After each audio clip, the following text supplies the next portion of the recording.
Today's show, and today we're going to talk about pets and probably a lot of dog talk. Mhm. There's an event coming up down south of Boston, and I want you to know all about it. We're with Lisi Good, who is representative of the Scituate Animal Shelter, and there's an event called Tales at Twilight, a gala brought to you by Tito's Vodka, and it's on May 24. So if you're within striking distance of that area, this might be something that would interest you. Thanks for being with me today. Sure. Thank What you can for you having me. what can you tell me to fill in the details of this event? Well, it's our biggest fundraiser of the year, which is a really big deal because even though our name is the Scituate Animal Shelter, we're not affiliated with the town in any way. We start from scratch every year. But it's a really fun gala, typical kind of fundraiser like other ones that you've been to with music and cocktails and live auction and silent auction. But I think the thing that makes it a little different, other than the fact that it's going directly to help more animals, is that there are dogs there hanging out with the guests. It's everyone's favorite part of it. We have a canine ambassadors that are formerly homeless dogs that come to the party too. So they were homeless dogs. They were at the shelter. People gave them forever homes, and now they're returning with their pet Exactly. to party. Exactly. They're coming to sort of help pay it forward, to thank the people who've helped them and to sort of show off their happy new lives. What goes on at the animal shelter? What does the money go for? Try to paint the picture of what the Sure. money's needed for. Sure. I think, the money we housed, we save about 550 animals a year. And they're all Massachusetts animals, from all over, from every corner of the state, not just from our really, really local area. And it's expensive because a lot of the animals come to us and they need maybe urgent medical care. That might be why they were being given up, that someone could no longer afford to take care of them. And so they'd been neglected for a while and really in need of urgent and expensive care. Um, we will, if there's a stray animal, they're brought to us and we take care of them, but they have to be fed and taken care of and looked at and made sure spayed or neutered if they haven't been. So it's really expensive to help all those animals, and that's just our shelter. We also have programs that try and help prevent homelessness. So we do things with feral cats to try to humanely neuter them so that they're not going to have a zillion babies that will then be homeless and sort of miserable on the streets. We do things like help for people experiencing financial need, so that they can help keep their pet. You name it, spay neuter clinics, low cost vaccination clinics, all that kind of stuff. And it all costs money. That's a lot of work. And you must be pretty involved. Must take quite a lot of time for you. It does. I do all this sort of communications. I do a lot of the fundraising, but I started about 10 years ago and I feel like I've done almost everything. I've transported animals to their new homes. I was a dog walker for a long time. I've helped out at events. I've done sort of everything, and it's really a labor of love. We have over 300 volunteers, so there are a lot of us that are really donating a lot of time. So it's primarily dogs, but other animals as well. Well, it's actually mainly cat. Well, we have tons of dogs, and we're certainly known for our dogs. But in terms of numbers, more cats than anything else. So it's in order: cats, dogs, rabbits, and then you name it after that. I mean, we've found homes for pigs, a flock of chickens. We recently found home for a duck that was domesticated. Birds, hamsters, turtles, snakes, really, really everything. What does it teach you about people? When is it disappointing or is it not disappointing? Well, I'll tell you, first of all, we try to be a no judgment zone because we always want to encourage people to, if they're not taking good care, or they can't take care of their animal, we want to encourage them to give it up. And we don't want there to be a stigma for that. We want them to know that they're doing the right thing. But sometimes I will say you get a little bummed when you see, we had a dog that came in. I'll never forget this elderly Weimaraner who had lived with her family since she was a puppy. And they brought her in when she was 15 because they said they didn't have time for her anymore. And, that kind of breaks your heart for the dog. But then also, we will have a dog that comes in. Right now, we have a dog who is one of the dogs that will be at the event on May 4th. And he came to us really pathetic, blind, deaf, elderly, very neglected. And he was adopted like in 3 seconds. So for every person that disappoints with us, there are like tons of them that make us feel good about the world. Let's talk about who should adopt a dog and maybe where it's not such a good idea. Folks, we're all aware of folks that they'll get a dog and then they go away to work all day and the poor dog's barking and unhappy and has separation anxiety and the neighbors suffer. Mhm. Yeah. Do you have any guidelines for who should definitely adopt a dog or So pet and who should not? and who should not. I think it's really important to do your research beforehand and figure out what is involved. And don't do it if you're not sure you can take it on. I think that we have a lot of foster parents and they will temporarily take care of an animal. And that might be a good thing for someone that's not sure if they're ready to have a dog yet, or a cat, I guess, to try it out and really see what's involved. But the other thing I would say is I always tell people don't look at what the dog looks like. Don't have a preconceived notion in your head for your dog. Instead, pick a dog whose temperament matches yours. Pick a dog that has your same level of energy or lower.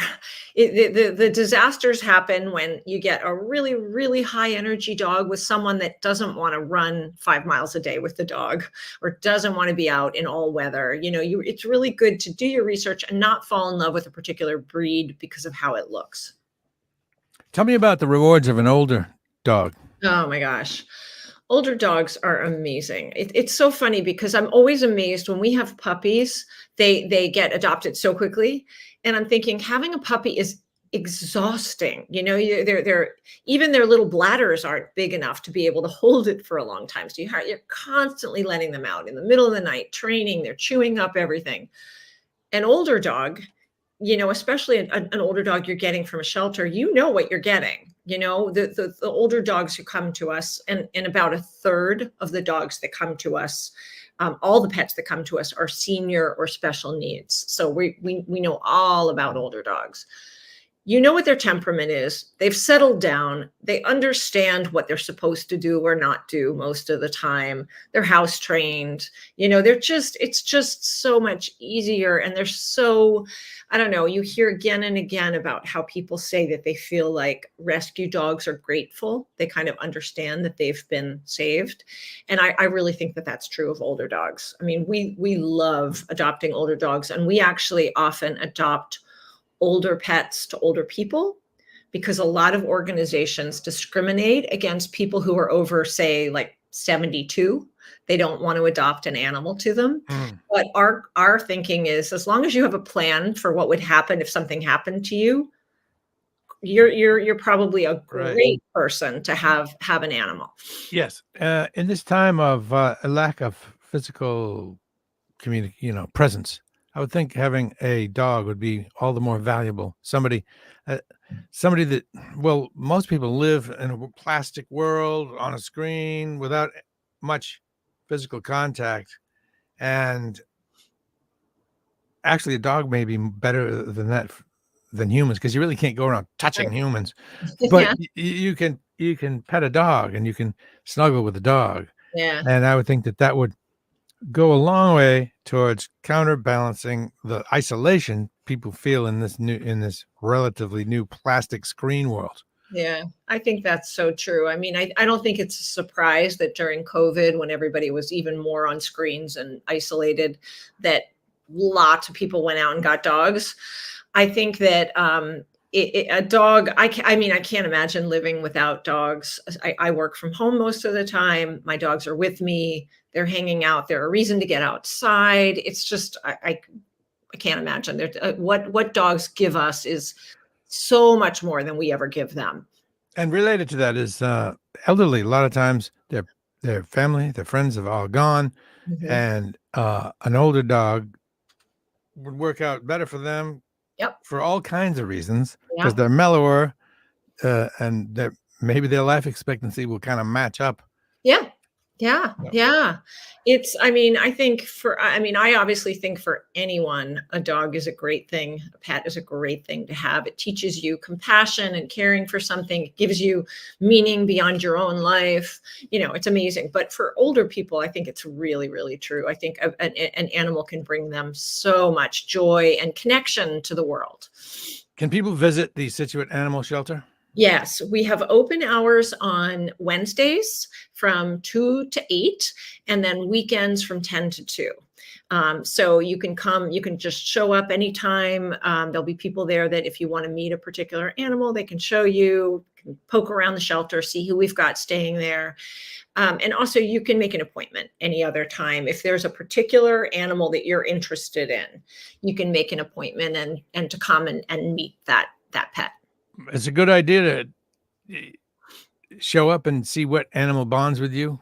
Yeah, I think, well, as long as you've followed my advice earlier about not falling in love with how a dog looks, Yeah. because I think that it's so easy to be like, oh my gosh, that dog is so, so cute. And then maybe it's way more energy than you have time with, or it needs more training, or never got the training it needed. And so needs more. So it's kind of good to think about, what do I want personality wise in a dog? And look at them that way. I have to say, I got a dog from a shelter. I've adopted a bunch of dogs from the Scituate Animal Shelter, but my one particular dog, who was like, this dog was the dog of my heart. I got him from a shelter in the Caribbean. And I went in and I didn't even look at the dogs. I said to them, do you have any super, super calm dogs? And they said, yes, meet this guy. And he was perfect. He was just the best thing. And I was so glad that I hadn't, sort of stopped and been like, oh, that one's cute or that one's cute, that I instead went straight for the one that I knew would work with me. Because after 10 minutes of that dog being yours, you think it's the cutest thing in the world anyway. Right. So maybe a person that comes in should talk about their personality and say, do you have any dogs that match up with me? Exactly.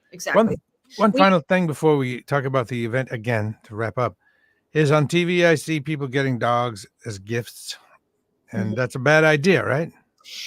I guess it can be. It certainly is a bad idea if the person is not thinking that they wanted a dog. I think if it's a well planned out thing, maybe where your child has been asking for a dog and you finally realize that they're old enough to take care of one, and you've really done your research for what is the best fit for your family, then that could probably be the most exciting gift that child's ever going to get. But it's not something that should be sprung on anybody. This is not a spontaneous thing. And it's one of the reasons why when we send a dog home with someone or a cat home with somebody, it's always considered a trial adoption for the first couple of weeks until you really know this is really a good fit and I'm going to give this animal a home forever. We don't want to make it say, okay, you've signed in blood now and that's it. We want to make sure it really is the right fit. Right. You want to make it kind of less risky and have people feel more comfortable. Yeah, exactly. Okay. About the big event again, it's May 4, which is May coming 4. right up. And Mhm. that's on what day is May 4? It's Saturday. It's a Saturday night and it starts at 7 p.m. Okay. It's called Tales at Twilight, Tails at Twilight. Now, in the photo of the promotion, they have what looks like a chihuahua dressed in a black tie, but it's probably not a black tie event, right? It's not black tie, but people do dress up, which is nice. It's kind of fun to go to a party and, spruce yourself up a little bit. But it's a really fun, lively night. There's a lot of fun activities. We have a caricaturist there who does portraits. You can show a photo on your phone of your dog, for instance, and they'll do a portrait and that kind of thing. It's really a fun night. Good. I just didn't want anybody to not go because they didn't have a tux. A tux, exactly. Just wear your best studs. It's a chance to dress up. You don't get that many chances to dress up, and most of you have a nice outfit. Wear that outfit. Yeah. And it's brought to you by Tito's Vodka. Thank you to Tito's Vodka. Yeah. Did you manage to put that together? That's pretty good. We're really grateful to Tito's. They have given us a lot over the years. They sponsored our golf tournament last time around, and they've been a more minor sponsor for other events we've had. So this year they stepped up to be the lead sponsor, and we're so grateful. They one of their slogans is the vodka for dog people, and but we think they're like the vodka for cat people and for hamster people because they've been so generous to us. Where are they from? Are they Austin, Texas. Austin, Texas? They're not local, but they're very, very involved with animal charities. I think they started at their distillery in Texas. There were some stray dogs that kind of were attracted and the staff used to feed and take care of, and then they adopted them as distillery dogs. And then I think that their charity end of things for animals started from there. Good for Tito's. And to clarify, you will have special guest ambassador animals, but what about, do people bring their dogs too or not? I wish people could bring their dogs, but no, I don't think we could find a venue that would allow us to do that. But so people just come. Humans are invited to the party, and then they get to mingle with these canine ambassadors. There'll be 5 of them there, and they've all got really interesting stories about what brought them to us and what their life is like now. And it's really fun. It's everyone's favorite part to see those dogs. Okay, if you can get to Scituate on May 4, now you have something to do. You probably didn't really have anything to do that night, I'm guessing. Now you do. Tales at Twilight Gala, brought to you by Tito's, May 4th. And what's the location? It's at the Indian Pond Country Club, which is really beautiful. Big ballroom, and if it's a nice night, there's a terrace off of the room, and it's really, really a lovely place. Really beautiful. Indian Pond Country Club, May 4. And is that actually in Scituate? No, that's actually in Kingston. Kingston, okay. Not too far. I think we've covered it all. Thank you very much, Lisi. Great, thank you. Lisi Good from the Scituate Animal Shelter, working hard for great cause, and I am going to switch to Tito's. Good. So I guess that's it. I will end this live broadcast, but we'll still be here, just not live. So I'm ending now.